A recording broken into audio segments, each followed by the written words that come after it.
Hi guys, and welcome back to my YouTube channel. My name is Debbie, the Phoenix. Today you can see I'm on the floor, and you know what that means. It's time for Motivation Monday. I am so excited for Motivation Monday. I am so happy that some of you, well, most of you are from Facebook, have accepted this new platform. I was so scared. Today it's a little bit hot, just a little hot. So I'm having iced cappuccino.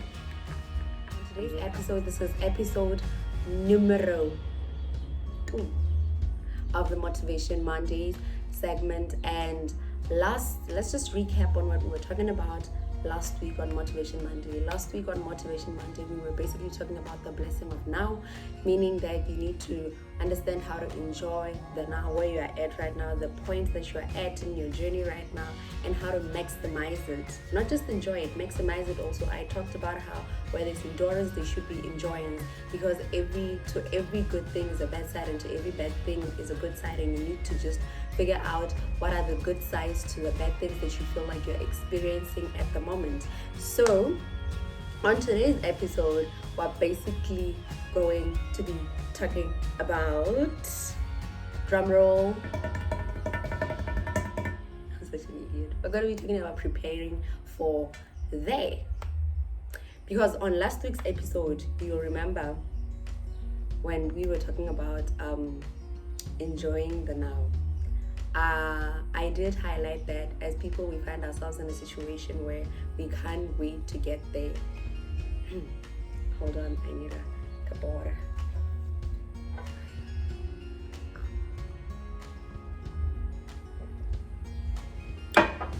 Sorry about that.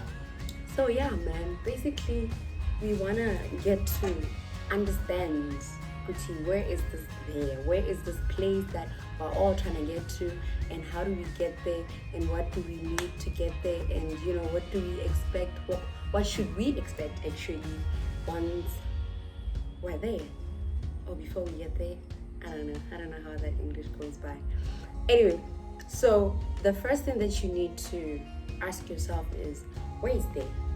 Because a lot of us want to get there, but where is there? You'd find that a lot of us have different theirs, because we've based our theirs on what the next person is doing. We've based our theirs on what we think the next person is enjoying right now. We based our theirs on what we think society thinks, okay, I should be there. As a 20-year-old, as a 25-year-old, as a 30-year-old, as a 40-year-old, society feels like, I should be there. So where is there? Personally for you, where is there? When you say, I can't wait to get there, what do you mean? Which day are you talking about? You know what I'm saying? So that's the first thing that you need to question yourself about. When I say I can't wait to get there, what do I mean? Do I mean I can't wait to release my first book as an author? Do I mean I can't wait to get my dream job as a senior accountant, for example? Because some people say dream job and they don't even know what they mean by a dream job. Like for instance, right now for me, personally for me, my dream job, I am so far from my dream job, but people feel like right now I'm working my dream job. I'd say yes, for the stage and age I'm at right now in life, it is a dream job for the stage and age I'm at right now.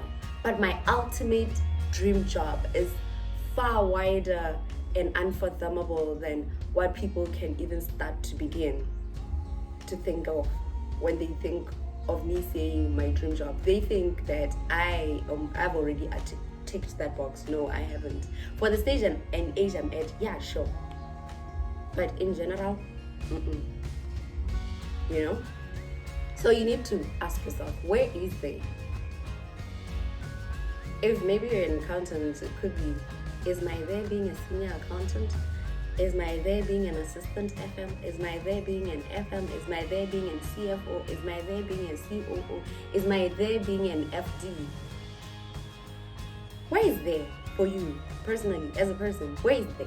So that's the first thing that you need to figure out. Where is your there?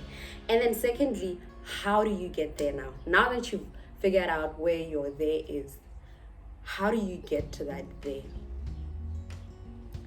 A lot of people, when I start to add on to what I already am or already have in terms of accolades and qualifications, people always go, when are you gonna stop going to school? When am I gonna stop? You guys are asking me dangerous questions because do you really want to know the answer? Because listen, here's my thing. Because I'm not at my there yet, and now I know how to get to my there. And part of the journey is making sure that I improve myself in terms of my academic background. I need to be having certain things, certain qualifications for me to get to my there adequately and on merit.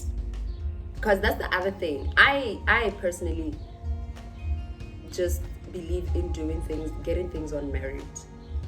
You know?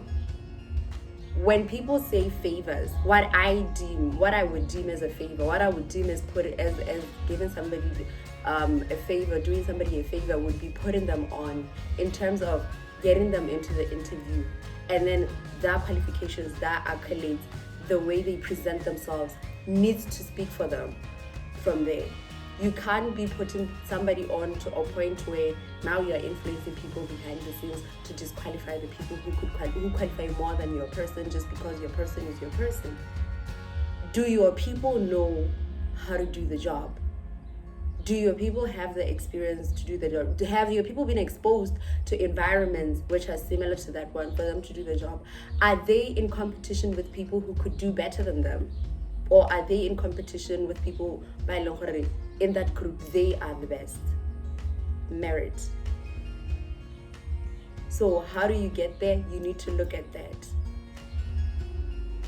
Are you constantly putting work in? Are you constantly reinvesting in yourself to ensure that you have everything you need in your toolbox to get there?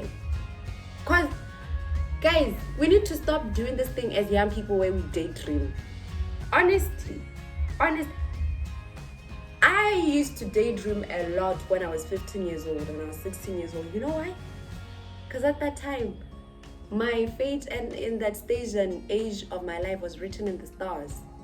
I just had to wake up, go to school, wake up, go to school, wake up, go to school, high school. So there wasn't really much. But the moment I graduated from high school, I started putting myself out there. I remember when I was doing my undergrad, when I was doing my STEMA, I think in second year, I was 19. I got my first job. I applied. There was a company we had a partnership with our school, and you had to put in your application as business students. You had to put in your application, and then you'd be called for an interview. And me and all of my friends, all of them, I think we were 6 in our group at the time. Me and all of them, we all went. We applied, we put in our applications, and then we were all called for the interview. We went for the interview. Guys, yes, I need to get a camera.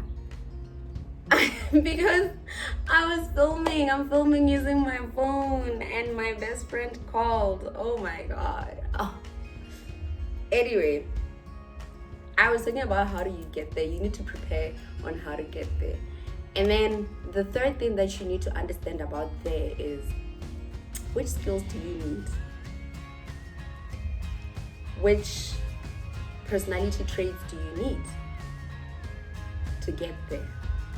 Because remember, there are two things here. It's skills and personality traits that you need to get there, and then it's skills and personality traits that you need to sustain you there. So skills and personality traits that you need to get there. Most of the time, with the personality traits, especially if it's a career, I'm gonna be using careers a lot because I know that a lot of people, everybody wants to earn a living, honestly. It doesn't matter if it's in a business world or if you are an employee, but at the end of the day, we all want to be earning a living. So like, my thing with careers is that one thing I've learned is getting there requires you most of the time to be humble. Most of the time, you need to be humble. Most of the time, you need to be willing to do over and above what your job description is. Especially as a young person, it's just the reality of life. That's how the working environment trains you to be the best that you can be. Because it wasn't my only thing, I was doing finance and accounting, but I was also doing other things for the company, which I didn't go to school for.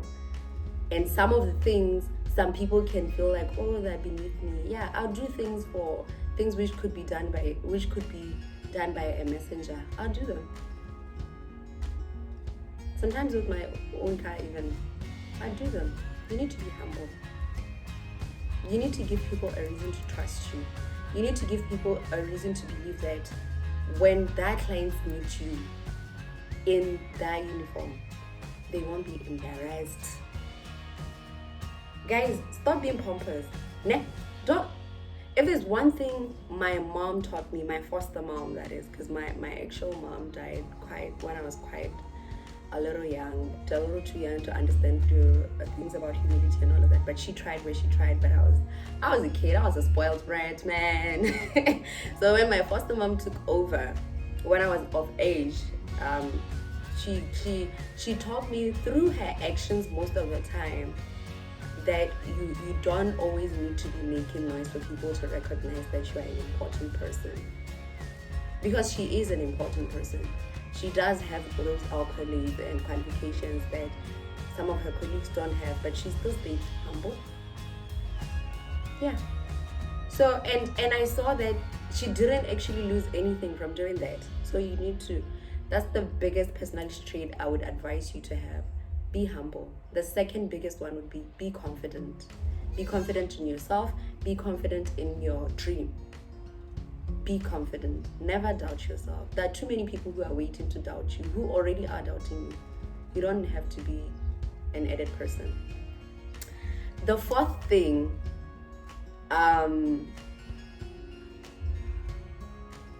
that you need to ask yourself is, how do you, I think I already covered it. The third and the fourth thing, I already covered them. Which skills do you need and how to get them.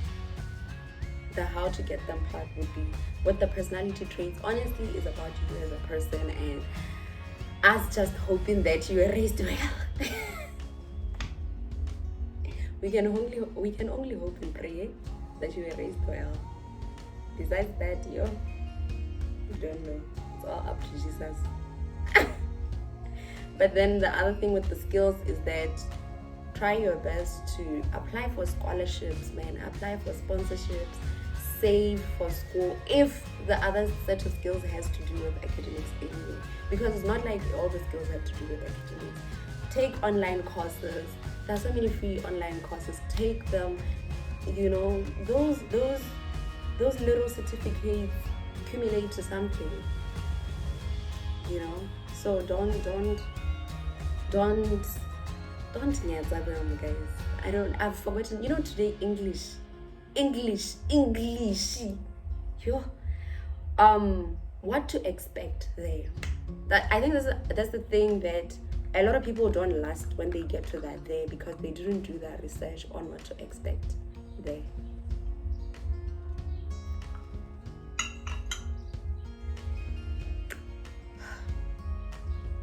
So awesome. A lot of people don't do research on what to expect there. They just be thinking, oh no, I'm just gonna get there and be the girl that I think I am, because I am the girl that I think I am. No, babes. This is life. This is not cigar lunch. This is not a club. This is life. There's no such thing. You need to prepare for that. Sometimes you find that people want to be finance managers. Do you know what it takes to be a finance manager? Have you done your research? Because before I was one, I didn't know. I mean, I knew, but I didn't know. I knew only because in my previous jobs, it was similar working environments. It was similar setup where it's maybe one or two people in the finance department, and I was probably just reporting to one person, but now I report directly to the finance director, and that's like another level. You handle directors differently from the way you would handle senior managers. It's just different. And the way you are as a senior manager, the way you present yourself also is different from how you present yourself as an accounting clerk or a junior accountant or a senior accountant. You know what I'm saying? So do your research on what to expect there. That's the biggest one. And the sixth one, how to deal with issues there. You're gonna find issues which are different from the level where you are at right now. So you need to do your research on how to handle the issues that you're going to find. Have a career mentor. I cannot stress this enough. Have a career mentor. Nothing has shaped me more than my mentor. No one, career-wise, no one has shaped me more than my mentor. Nobody. I owe, you know what, I owe my achievements to God, yes, but I owe them also to my mentor. Because that woman, ever since she took me under her wing when I was in year 2, we've been, you know what I'm saying? So, and then the seventh and final thing is endure and enjoy the journey there. It's basically it's just a reiteration of what I told you guys last week. Learn to endure the pain of, okay, let's go back to number 3, right? Attaining skills that you're gonna need when you get there. Nobody said it's gonna be all roses and bunnies. Getting those qualifications, those very difficult qualifications. Yo. My nigga, it's not easy. It's not easy. And nobody promised that it would be. So enjoy the journey and endure it also. You don't know what's going to happen along the way. You don't know what's going to happen along the way. You know what I'm saying? So enjoy it even while you're enduring it. Okay guys, that's about it. I hope these 7 tips help you out somehow, some way. Although today we had too many distractions, I hope you were able to get the gist of what I was trying to relate to you. And I will see you next week on episode number 3 of our little segment, which I love so much. This is my brainchild, guys. Like, I've loved this little segment of mine since it was just like a blog post on Facebook. Yeah. So I really hope you're also enjoying it. I'll see you when I see you. I'll probably see you on another segment before the next Monday. So until then, stay safe from COVID. Stay loving, stay humble, stay confident. Love ya.